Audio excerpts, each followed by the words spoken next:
up in the party, flyer than everybody. We show up in the party, flyer than everybody. We show up in the party, flyer than everybody. We show up in the party, flyer than everybody. We show up in the party, flyer than everybody. We show up in the What's going on, everybody? This is Carbon coming at you with some more tips and tricks. Now, some of these tips I have covered in previous videos, but a lot of them are ones that I haven't. And the ones that I have covered, I'm going to go into a little bit more detail or reiterate on some things. Or, since the game has been updated, some things have been changed, and I'm here to let you guys know that. But whether you are completely new to Battle Royale, or you've been on the hunt for these, these Blackout tips through Google searches and stuff, I got this guide that will help get you ready. So, the Call of Duty Blackout Sport Blackout is providing very popular with diehard Call of Duty fans and newbies alike. So Blackout works like PUBG and other Battle Royale modes like Fortnite and stuff like that as well. So basically, there's a safe zone that gets smaller and smaller and smaller. But the very first tip I have to give you is make sure your NAT, your NAT, isn't restricted. Now, this is in your settings, and then you go to network. So the Call of Duty Black Ops 4, like its predecessors, takes into account the state of your NAT type, which then is matching you with other players. And this shouldn't really affect your connection to Blackout matches since they're hosted on dedicated servers, but it's going to mess with the pregame lobby. If you're finding that people can't connect to your lobby or you can't connect to theirs, the first thing you should do is check your NAT type. Alright, it's usually the first option on the top of the connections settings. Now, moderate NAT is generally fine, but restricted has the potential to cause these sort of issues. Players on a mobile connection, they may not be able to do anything about this, but, those with fixed broadband could. So, open the NAT. It is the best, of course, but it may not always be an option depending on your setup. Also, if you're a console or PC, it doesn't really matter, but if your console, is connected to the internet through Wi-Fi, you should probably get it connected to a wired connection. Wi-Fi connections can sometimes cause NAT types, issues, and one thing you'll want to get out of that is, like, right away, you want to get out of that, bad connection. That should be the first tip for any online gaming. But it is not impossible to play with restricted NAT type, but be prepared, for some wonky lobby behavior, for you and your friends, because anybody you're connected to is probably gonna suffer a little bit as well. But next tip here is make sure you're using your free look as you're dropping at the start. One of the very first things you can do in a Blackout match is to find out how many players are dropping in the same spot that you've chosen. And if you're picking a hot spot like Nuketown or firing range or construction, there may be too many to count. However, if you're hoping to start things off quietly at some unnamed spot, you'll need to know if anyone has the same idea. And a quick way of checking to use the free look function map is to use either your mouse, your middle mouse button, your L2 or L1 depending on your button setup, and this is by default. And this gives you unrestricted 360-degree look around your surroundings. Even if you know that other people are dropping with you, it helps get an idea of just how many and how close, especially with the new smoke trails added to people's feet, the red smoke trails. And free look is, it's indispensable as it allows you to divert at the last minute based on what you see. So, you can look around without affecting your trajectory. So yeah, free looking doesn't change your direction. You can point to your character, down, and then survey the area around you. Or if you're trying to stretch out, you can see if somebody else is trying to stretch out the landing as well. This feature is not only available when dropping in, however, basically, yeah, this feature is only available when dropping in, so don't expect to use it while, jumping off a building or anything.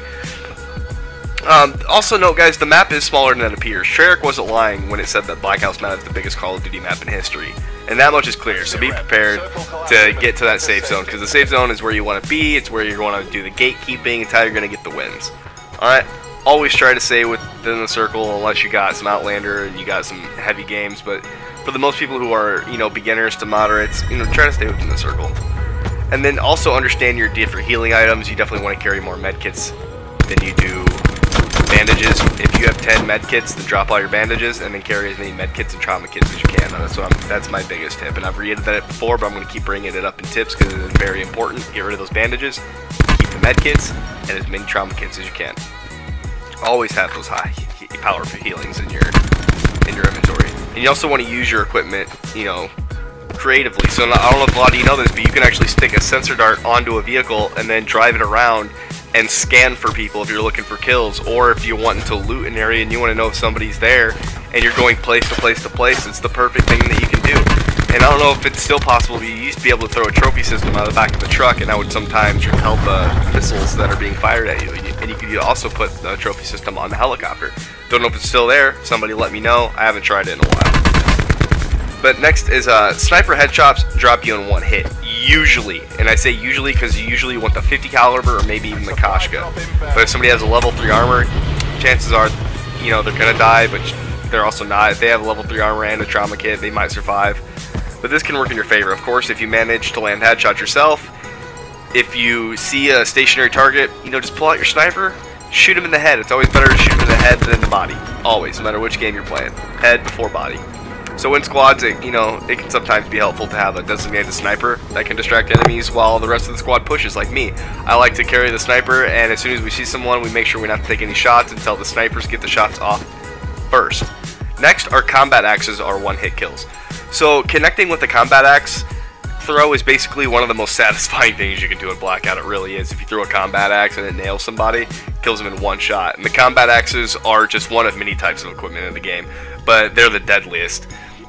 In a sense. I mean, if you have a combat axe, you can also, you know, get some melee weapons. The combat axe are very great. The best close range like thing you can master equipment wise. And the trick is timing.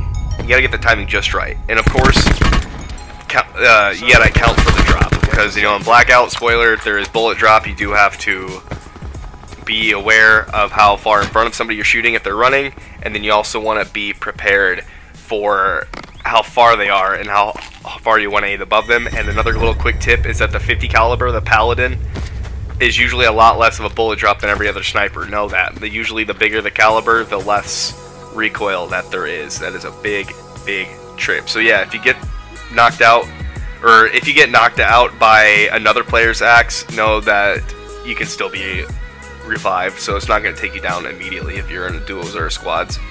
But if you're in a solos, yeah, you're pretty much screwed if you get hit by a combat axe.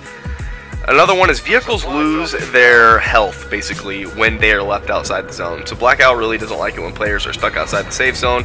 So if you've ever noticed, if you get into a helicopter, it says malfunction while it is in the storm. That is because the helicopters cannot survive the storm. Vehicles, while faster, will degrade the more time you spend driving and flying outside the zone, and also depending on how far you are, or outside you are, you may just want to book it on foot and not worry about getting in a car or a helicopter. And movement speed of Blackout is high, and the map, isn't as massive as it seems it is, like I said. And movement, especially if you go from playing this game to Fortnite, it is amazing how much slower Fortnite is in this game. So this is definitely a high tier game, competitive wise, and I love it. I hope you guys do too. But also, we'll get to a couple other tips here. So gold weapons aren't really gold. Gold weapons, although they are awesome and they're shiny, they don't do more damage than any other weapon. They just happen to come with a bunch of attachments. So it's not like Fortnite where you get a gold gun and it does more damage than, its predecessor. The blue, the purple, stuff like that. And, the key difference here is that gold weapons in Blackout come with all the best attachments pre-equipped. So if you actually have a gun that you want, or that you have currently, and you find a gun that's gold, you can take all of the attachments off that gold gun, put them on your gun, and you're good to go. So it's always good to find a gold gun, no matter what kind of gun it is.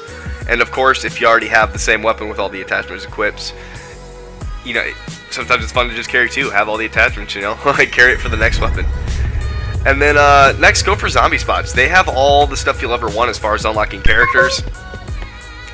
I can't believe my dang headset died again. I think I must have a timer on it, and I don't know how to fix it. I have the Astro A50s. If anybody wants to leave a comment down below how I can fix this, that'd be great. And it's only when I'm editing or commentating. It's really crazy. But yeah, guys, go to the zombie locations. That's how you're going to get your best loot, your best basically everything, and the most fun. But do be prepared. Shooting the zombies does leave you exposed because of the sound of the bullets. That's why I usually, when I get to zombie spots, I try to find the Bowie knife or any other melee weapon and just go around killing these zombies with melee weapons. It is a heck of a lot better. Another tip here is the razor wire is very, very, very underrated. It is one of those like situational pieces of equipment in Blackout. If you must camp in a house or in a room, you know, popping down one or more will definitely cause enemies who get caught up in them to lose health over time. Not to mention, it is easier to kill them thanks to how they get stuck and they just get frozen within the razor wire. And smarter players won't fall for that. But that can still work in your favor. If your opponent sees the wire, they're not going to go through the doorway or window, which means you have fewer points of entry to worry about. And if they try to destroy it, they'll make noise and alert you. So try to put them underneath windows and in front of doorways or on staircases. One particularly sneaky way of using razor wire and how to activate it is in a window. You can actually get it within the window frame if you pop it up there just right. Another great way of utilizing the razor wire is to use it as a diversion. If you activate it near a doorway in the late stages of a match, players will almost always assume someone is hiding in that room or building. So use this to your advantage. Put it down near an entry point that you're waiting from a distance and watch as an enemy tries to figure out which part of the building you're camping in. While they're trying to listen for your footsteps and whatnot, you know, pop them from a safe spot and chuckle. You know, of course there's grenades. A few melee attacks will destroy it, but you know, that takes time and makes noise. So that's really as far as I can go as far as tips for today, guys. Please, like I said, leave that subscribe. I try to get as many tips as I can. And I'm going to be starting a new series here soon, hopefully, thanks to the new custom games called 5 Things You Didn't Know About Blackout.